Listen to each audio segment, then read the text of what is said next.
Static members का मतलब क्या होता है? We have seen that a class basically contains two section. आप सभी को पता है जब भी हम एक क्लास क्रिएट करते हैं उसमें दो सेक्शंस होते हैं जावा के अंदर।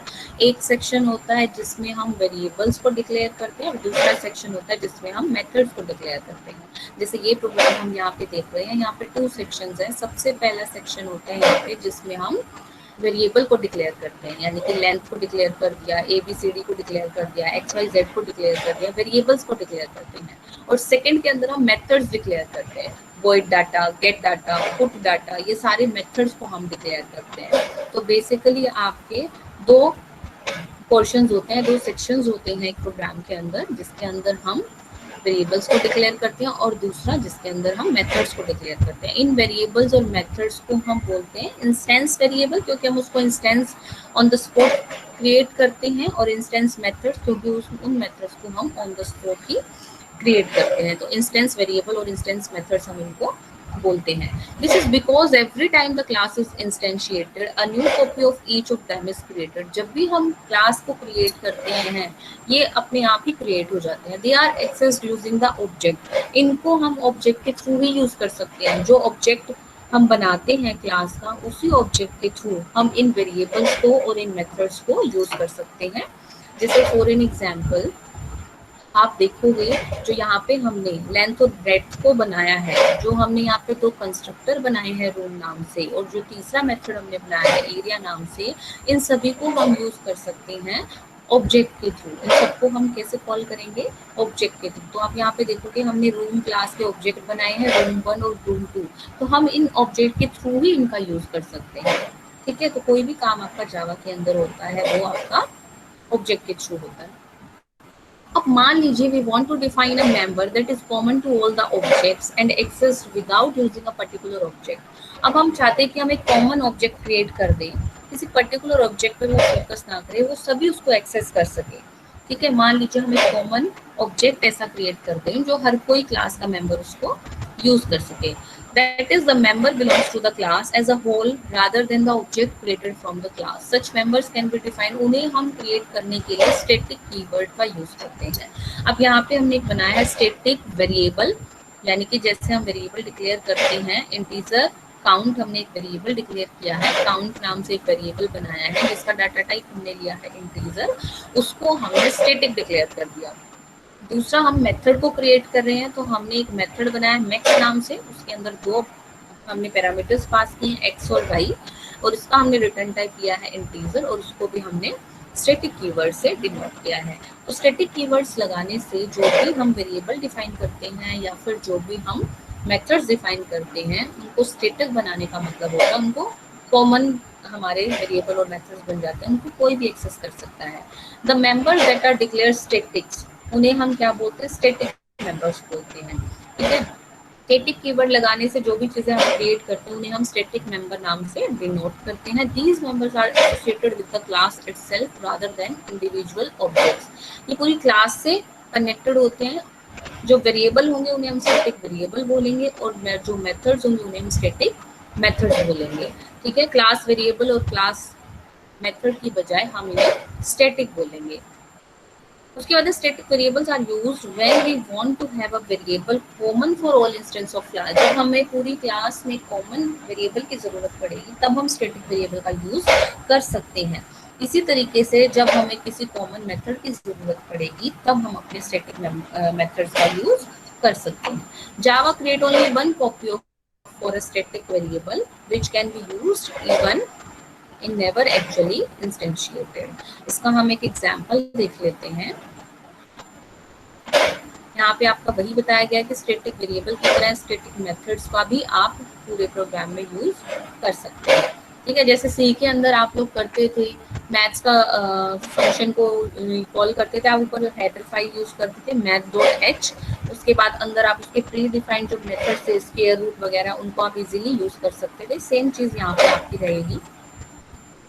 तो हम एक एग्जांपल से इसको डिस्कस करते हैं।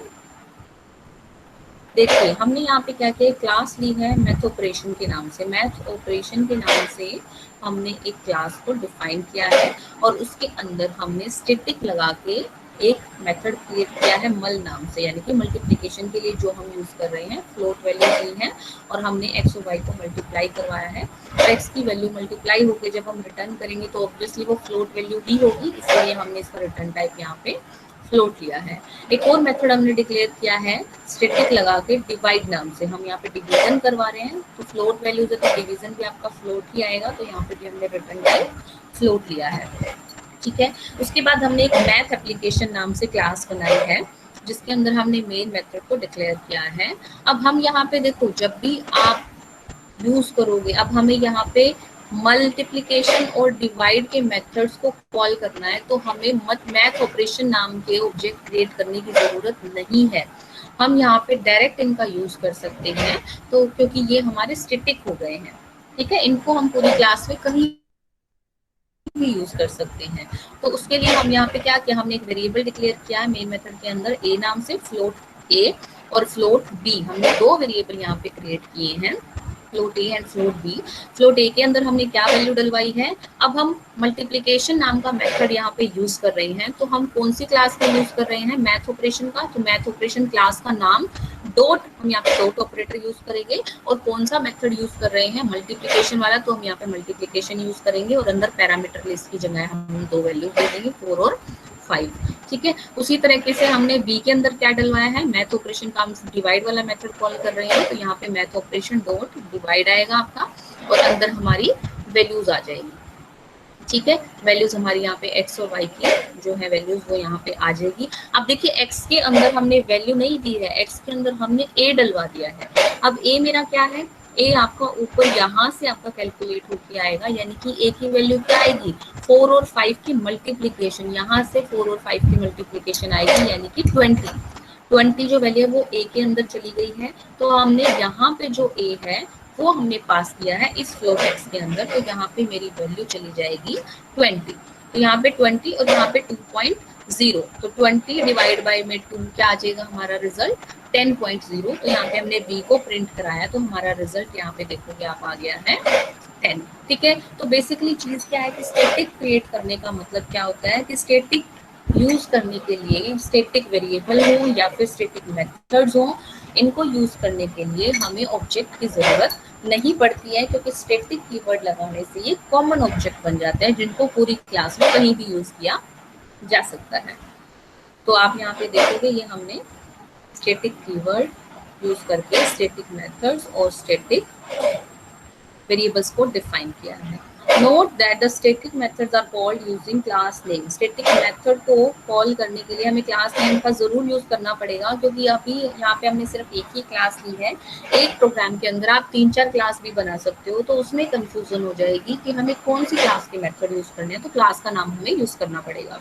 No objects have been created, कोई ऑब्जेक्ट क्रिएट करने की जरूरत नहीं है आपको इसके लिए। स्टैटिक मेथड्स हैव सेम, कुछ रिस्ट्रिक्शंस हैं जब हम स्टैटिक मेथड्स को क्रिएट करते हैं तो हमारे पास कुछ रिस्ट्रिक्शंस हैं। सबसे पहला रिस्ट्रिक्शन है they can only call other static method, ये दूसरे स्टैटिक मेथड्स को कॉल कर सकते हैं। They can only access static data, ये सिर्फ स्टैटिक डाटा को ही कॉल कर सकते हैं। ठीक है, जैसे कि यहाँ पे हम मान लीजिए एक और मेथड क्रिएट कर देते हैं, ये हमारा स्टैटिक है मल्टीप्लिकेशन, स्टैटिक हमने लिया है डिवाइड, मान लीजिए हम यहाँ पे एक और ले लेते हैं मॉड्यूलो नाम से, जिसको हम स्टैटिक नहीं बनाते तो ए और बी के थ्रू आप सिर्फ मल्टीप्लिकेशन और डिवाइड को ही कॉल कर सकते हो, मॉड्यूलो को कॉल नहीं कर सकते क्योंकि वो स्टैटिक नहीं है। तो स्टैटिक चीजें सिर्फ स्टैटिक ही यूज कर सकती हैं। अगर हम स्टैटिक वेरिएबल बनाएंगे तो स्टैटिक वेरिएबल सिर्फ स्टैटिक मेथड को ही यूज कर सकते हैं, विदाउट स्टैटिक को यूज नहीं कर सकते।